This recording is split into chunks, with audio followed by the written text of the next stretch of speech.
Good morning, Jose. Good morning, everyone. Ito na naman ako. Dito si Teacher Sol.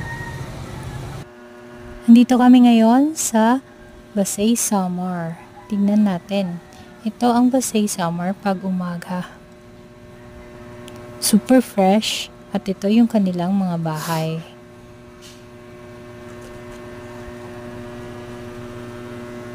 Dito makikita natin sa mula sa hotel namin ang mga pawid or nipa.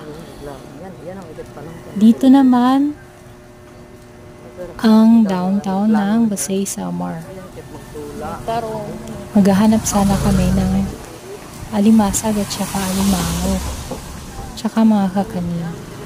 Nagising kami ng aking co-teacher ng 5 AM pa lang para maghanap ng alimango at saka kakanin kasi sabi ng tao doon meron daw yun pag umaga pa.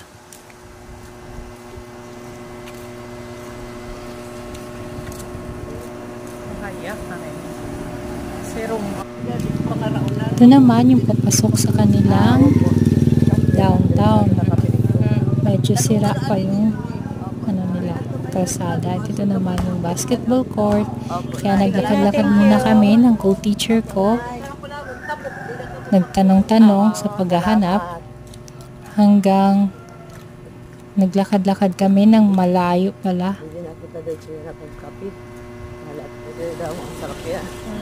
Ito naman yung kanilang public market. Nagtanong uli kami.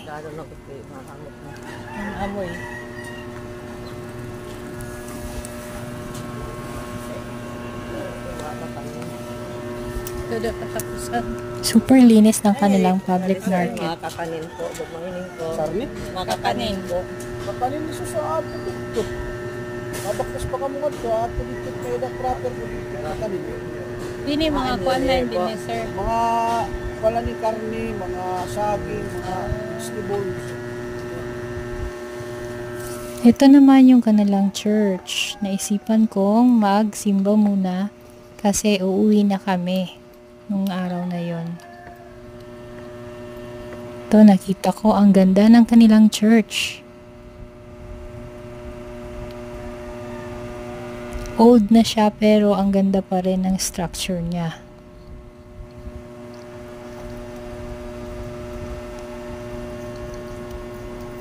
So tara, samahan niyo ako sa simbahan.